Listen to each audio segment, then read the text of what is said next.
Setelah melalui masa praaksara, masyarakat Indonesia memasuki masa kehidupan baru, yaitu masa Hindu-Buddha. Masa ini seringkali disebut juga dengan masa klasik, yaitu awal masuknya unsur-unsur budaya India di Kepulauan Indonesia. Pada masa ini, banyak kemajuan yang dicapai dalam pemikiran dan hasil-hasil budaya. Bagaimanakah perkembangan masyarakat Indonesia pada masa ini? Simak pembahasan selanjutnya. Wilayah perairan Indonesia dilalui oleh jalur perdagangan laut antara India dan Cina. Kira-kira apa sih keuntungan yang diperoleh masyarakat di Indonesia dari perdagangan laut ini? Hubungan dagang antara India dan Cina semula dilakukan melalui jalur darat yang dikenal dengan jalur sutra. Jalur ini membentang dari Cina melewati Asia Tengah sampai ke Eropa. Komoditi utama yang diperdagangkan antara lain sutra dari Cina. Itulah mengapa jalur tersebut dinamakan sebagai jalur sutra. Selain sutra, wewangian dan rempah-rempah juga menjadi komoditas yang sangat laris di Eropa. Akan tetapi, sejak awal abad Masehi, jalur itu dialihkan melalui laut karena situasi jalan darat di Asia Tengah sudah tidak aman.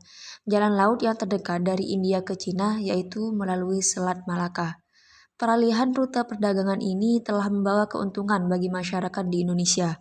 Kepulauan Indonesia menjadi daerah transit bagi pedagang-pedagang Cina dan pedagang-pedagang India.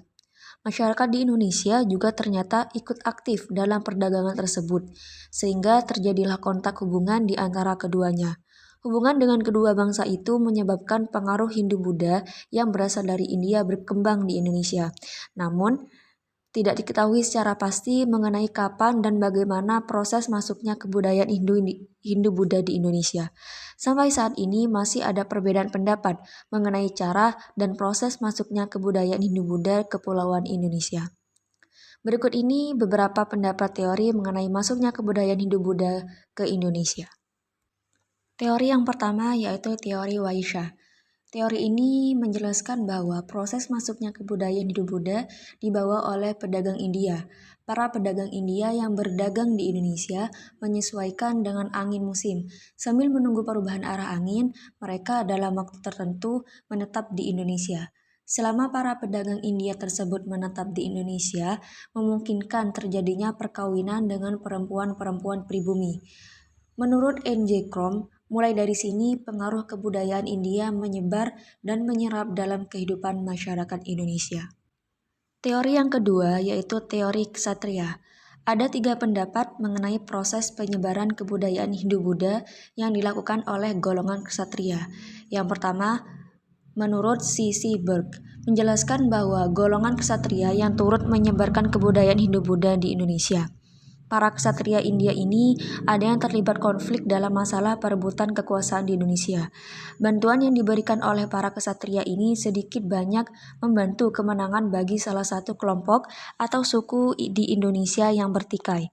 Sebagai hadiah atas kemenangan itu, ada di antara mereka yang kemudian dinikahkan dengan salah satu putri dari kepala suku atau kelompok yang dibantunya.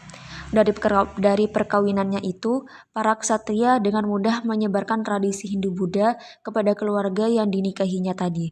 Selanjutnya, berkembanglah tradisi Hindu-Buddha dalam kerajaan Indonesia.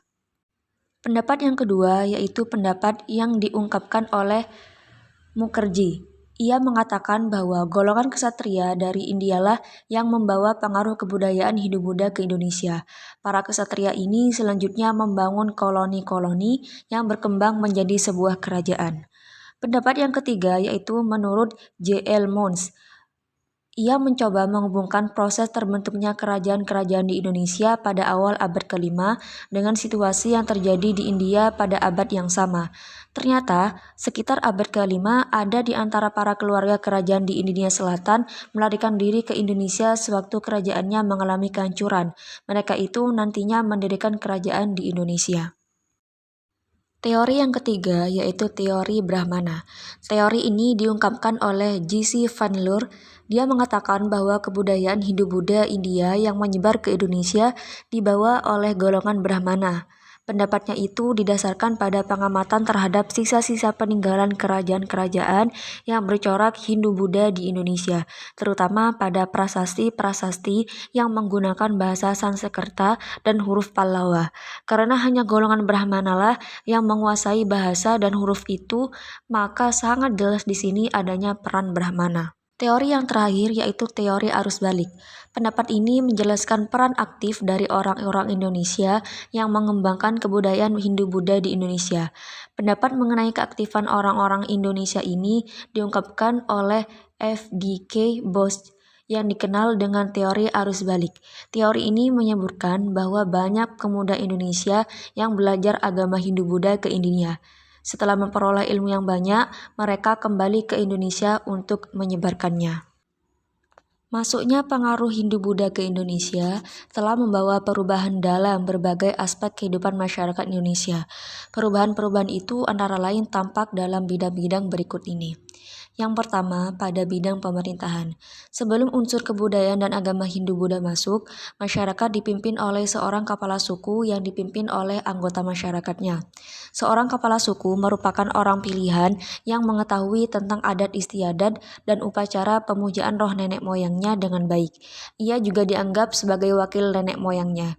Ia harus dapat melindungi keselamatan dan kesejahteraan rakyatnya. Karena itulah, larangan dan perintahnya dipatuhi oleh warganya. Setelah masuknya unsur kebudayaan dan agama Hindu-Buddha, terjadi perubahan. Kedudukan kepala suku digantikan oleh raja seperti halnya di India. Raja memiliki kekuasaan yang sangat besar. Kedudukan raja tidak lagi dipilih oleh rakyatnya, akan tetapi diturunkan secara turun-menurun. Raja dianggap sebagai keturunan dewa dan dianggap sebagai puncak dari segala hal dalam negara. Adapun dalam bidang sosial, pengaruh Hindu-Buddha ditandai dengan munculnya pembedaan yang tegas antara kelompok masyarakat. Dalam masyarakat Hindu, pembedaan ini disebut dengan sistem kasta. Sistem ini membedakan masyarakat berdasarkan fungsinya. Golongan Brahmana menduduki golongan pertama, Ksatria menduduki golongan kedua, Waisya menduduki golongan ketiga, sedangkan Sudra menduduki golongan terendah atau golongan keempat. Adanya pembagian masyarakat berdasarkan kasta berdampak pada perbedaan hak-hak antara golongan-golongan kasta yang berlainan, terutama dalam hal pewarisan harta, pemberian sanksi, dan kedudukan dalam pemerintah. Lalu bagaimana dalam bidang ekonomi? Dalam bidang ekonomi, sejak terbentuknya jalur perdagangan laut yang menghubungkan India dan Cina, kegiatan perdagangan di Kepulauan Indonesia berkembang pesat. Daerah pantai timur Sumatera menjadi jalur perdagangan yang ramai dikunjungi para pedagang. Kapal-kapal dagang dari India dan Cina banyak yang singgah untuk menambah persediaan makanan dan minuman, menjual dan membeli barang dagangan, atau menanti waktu yang baik untuk berlayar. Kemudian muncul pusat-pusat perdagangan yang berkembang menjadi pusat kerajaan. Kemudian dalam bidang agama, hubungan antara Indonesia dan pusat Hindu-Buddha di Asia berawal dari hubungan dagang antara Indonesia, India, dan Cina. Hal ini menyebabkan pusat-pusat perdagangan di Indonesia juga menjadi pusat-pusat Hindu-Buddha. Selanjutnya, pusat-pusat ini berkembang menjadi pusat kerajaan dan pusat penyebaran Hindu-Buddha ke berbagai wilayah sesuai dengan cakupan wilayah kerajaan. Dengan bersebarnya agama Hindu-Buddha, banyak masyarakat di Indonesia yang menganut agama Hindu atau Buddha. Meskipun demikian, sistem kepercayaan terhadap roh halus yang sudah berkembang sejak masa praaksara tidak punah. Adapun dalam bidang kebudayaan, sebelum masuknya unsur kebudayaan dan agama Hindu-Buddha, telah berkembang kebudayaan asli Indonesia. Kemudian setelah masuknya unsur kebudayaan dan agama Hindu-Buddha, terjadilah proses perpaduan antara dua kebudayaan tersebut. Perpaduan itu disebut akulturasi. Hasilnya adalah kebudayaan baru yang memiliki ciri khas dari masing-masing kebudayaan. Adapun contoh akulturasi antara kebudayaan Hindu-Buddha dengan kebudayaan asli Indonesia yaitu yang pertama ada segi bangunan. Bentuk bangunan candi di Indonesia pada umumnya merupakan bentuk akulturasi antara unsur budaya Hindu-Buddha dengan unsur budaya asli Indonesia. Bangunan yang megah, patung-patung perwujudan dewa atau Buddha, serta bagian-bagian candi dan stupa adalah unsur India. Bentuk candi-candi di Indonesia pada hakikatnya adalah punden berundak yang merupakan unsur Indonesia asli. Bangunan punden berundak sebenarnya sudah berkembang dari masa praaksara sebagai penggambaran dari alam semesta yang bertingkat-tingkat. Tingkat paling atas adalah tempat persemaian nenek moyang. Punden berundak menjadi sarana khusus untuk pemujaan terhadap roh nenek moyang. Yang kedua yaitu seni rupa dan seni ukir. Masuknya pengaruh Hindu-Buddha membawa perkembangan dalam bidang seni rupa, seni pahat, dan seni ukir. Hal ini dapat dilihat pada relief atau seni ukir yang dipahatkan pada bagian dinding candi. Misalnya, relief yang dipahatkan pada dinding-dinding pagar langkan di Candi Borobudur yang berupa pahatan riwayat Sang Buddha. Di sekitar Sang Buddha terdapat lingkungan alam Indonesia seperti rumah panggung dan rumah burung merpati. Yang ketiga ada sastra dan aksara. Berkembangnya karya sastra terutama yang bersumber dari Mahabharata dan Ramayana melahirkan seni pertunjukan wayang kulit. Isi dan cerita pertunjukan wayang banyak mengandung nilai-nilai yang bersifat mendidik. Cerita dalam pertunjukan wayang berasal dari India, tetapi wayangnya asli dari Indonesia. Selain itu, ada pula tokoh-tokoh pewayangan yang khas Indonesia. Misalnya tokoh-tokoh punakawan seperti Semar, Gareng, Bagong, dan Petruk. Tokoh-tokoh ini tidak ditemukan di India. Perkembangan sastra ini didukung oleh penggunaan bahasa Sanskerta dan huruf-huruf India seperti Pallawa, Pranagari, dan Dewanagari. Lahirnya kerajaan-kerajaan yang bercorak Hindu-Buddha merupakan salah satu bukti adanya pengaruh kebudayaan Hindu-Buddha di Indonesia. Pada masa pemerintahan kerajaan-kerajaan ini, tradisi agama dan kebudayaan Hindu-Buddha di Kepulauan Indonesia berkembang dengan pesat. Kapan kerajaan-kerajaan itu berdiri? Kebudayaan apa saja yang telah dihasilkan dari perkembangan kerajaan-kerajaan itu? Untuk menjawab pertanyaan-pertanyaan tersebut, simak penjelasan berikut ini. Kerajaan pertama yaitu Kerajaan Kutai. Kerajaan Kutai merupakan kerajaan pertama di Indonesia. Kerajaan Kutai ini berdiri sekitar abad ke-5. Letak dari Kerajaan Kutai itu berada di tepi Sungai Mahakam, Kutai, Kalimantan Timur. Wilayah dari Kerajaan Kutai ini meliputi sebagian besar wilayah Kalimantan Timur. Sumber dari Kerajaan Kutai ini adalah ditemukannya prasasti Yupa. Kerajaan Tarumanegara merupakan kerajaan tertua di Pulau Jawa yang diperkirakan berdiri pada abad ke-5 Masehi. Berdasarkan catatan sejarah dan peninggalan artefak di sekitar lokasi kerajaan, terlihat bahwa kerajaan Tarumanegara adalah kerajaan Hindu beraliran Wisnu. Sumber sejarah mengenai kerajaan Tarumanegara diketahui dari prasasti-prasasti yang ditinggalkannya. Prasasti itu menggunakan huruf Pallawa dan bahasa Sanskerta. Selanjutnya yaitu Kerajaan Sriwijaya. Kerajaan Sriwijaya berdiri sekitar abad ke-7 Masehi. Kerajaan ini merupakan salah satu kerajaan besar yang pernah berdiri di Indonesia. Kerajaan ini mampu mengembangkan diri sebagai negara maritim dengan menguasai lalu lintas pelayaran dan perdagangan dari Selat Malaka, Selat Sunda hingga Laut Jawa. Sumber sejarah Kerajaan Sriwijaya diperoleh dari prasasti yang berasal dari dalam negeri dan prasasti dari luar negeri. Selanjutnya, Kerajaan Mataram kuno. Kerajaan ini berdiri pada pertengahan abad ke-8. Kerajaan ini diperintah oleh dua dinasti, yaitu dinasti Sanjaya yang beragama Hindu dan dinasti Sailendra yang beragama Buddha. Kedua dinasti itu saling mengisi pemerintahan dan kadang-kadang juga memerintah bersama-sama. Sumber sejarah Kerajaan Mataram kuno diperoleh dari prasasti peninggalannya. Prasasti tersebut diantaranya adalah Prasasti Canggal, Kalasan, Ligor, Nalanda, Kelura, dan Manteasi. Kerajaan Medang berdiri di Jawa Timur pada abad ke-10 dengan ibu kota Wantanmas yang terletak di kawasan Sungai Berantas. Sebelumnya, Kerajaan Medang berdiri di Jawa Tengah dengan nama Kerajaan Mataram. Lokasi kerajaan harus pindah ke Jawa Timur karena letusan Gunung Merapi menghancurkan Kerajaan Mataram. Berdasarkan prasasti Manteasi, raja pertama Kerajaan Medang saat berada di Jawa Tengah adalah Rakai Mataram Sang Ratu Sanjaya. Puncak kejayaan terjadi pada tahun 898 sampai 910 Masehi. Kala itu Kerajaan Medang dipimpin oleh Raja Balitung dan memiliki kekuasaan meliputi Bagelen di Jawa Tengah hingga Malang di Jawa Timur. Selain itu, ada juga yang menyebutkan puncak kejayaan Kerajaan Medang terjadi pada masa Raja Airlangga.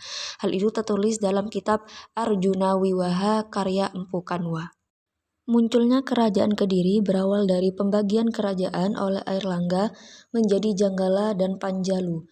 Kedua kerajaan ini dibatasi oleh Kalibrantas. Tujuan Airlangga membagi kerajaan adalah untuk mencegah perpecahan antara kedua putranya. Akan tetapi upaya tersebut mengalami kegagalan. Setelah Airlangga wafat pada tahun 1049 Masehi, terjadi perang antara Janggala dan Panjalu. Perang ini berakhir dengan kekalahan Janggala. Kerajaan kembali dipersatukan di bawah kekuasaan Panjalu. Kerajaan Singosari atau Kerajaan Tumapel merupakan sebuah kerajaan bercorak Hindu-Buddha yang didirikan oleh Ken Arok atau disebut juga sebagai Ken Angrok pada tahun 1222. Sejarah kerajaan ini terkait erat dengan sosok Ken Angrok yang adalah pendiri Wangsa Rajasa sekaligus Kerajaan Tumapel.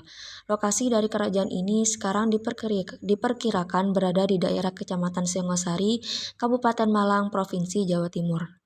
Sedangkan Kerajaan Majapahit merupakan kerajaan Hindu-Buddha terakhir di Nusantara antara abad ke-13 dan ke-16. Dalam sejarah, Majapahit dianggap sebagai salah satu kerajaan terbesar dan wilayahnya mencakup hampir seluruh Nusantara. Kerajaan Majapahit didirikan pada tahun 1293 oleh Raden Wijaya, menantu Kertanegara raja terakhir Kerajaan Singosari. Setelah membahas beberapa kerajaan-kerajaan Hindu-Buddha yang ada di Indonesia, pembahasan selanjutnya yaitu tentang peninggalan-peninggalan sejarah kerajaan Hindu-Buddha yang ada di Indonesia. Peninggalan-peninggalan tersebut antara lain yaitu bangunan, patung, relief, prasasti, dan kitab-kitab. Yang pertama ada candi dan stupa. Bangunan candi dan stupa ada yang didirikan sebagai tempat pemujaan, ada pula yang didirikan sebagai makam. Bangunan yang digunakan agama Hindu contohnya antara lain Candi Prambanan, Sukuh, Canggal, Candi Gedong Songo. Adapun bangunan yang digunakan agama Buddha contohnya Candi Borobudur, Candi Mendut, Sewu, dan Pelaosan. Peninggalan yang kedua yaitu gapura. Gapura adalah bangunan berupa pintu gerbang. Gapura ada yang beratap dan berdaun pintu, ada juga yang menyerupai candi terbelah dua. Gapura yang beratap disebut paduraksa dan yang terbelah dua disebut bentar. Contoh bangunan gapura yang diantaranya yaitu Gapura Wuringin Lawang di Trowulan peninggalan Kerajaan Majapahit. Ada juga petirtaan. Petirtaan adalah pemandian suci di kalangan istana, misalnya petirtaan Tirta Empul dan Jolotondo. Peninggalan selanjutnya yaitu patung atau arca. Bentuk patung Hindu tidak sama dengan bentuk patung Buddha. Patung Hindu umumnya berbentuk dewa-dewi, tokoh, dan makhluk mistik. Misalnya patung Raja Airlangga berbentuk patung Dewa Wisnu sedang menunggang Garuda dan patung Kendedes dalam wujud Dewi Pranamara-Paraminta. Adapun patung Buddha bentuknya mewujudkan Sang Buddha Gautama sendiri. Patung Buddha tampil dalam berbagai posisi, misalnya sikap Dhyana Mudra yaitu sikap tangan sedang bersemedi atau sikap Waramudra yaitu sikap tangan sedang memberi anugerah. Peninggalan yang selanjutnya yaitu relief.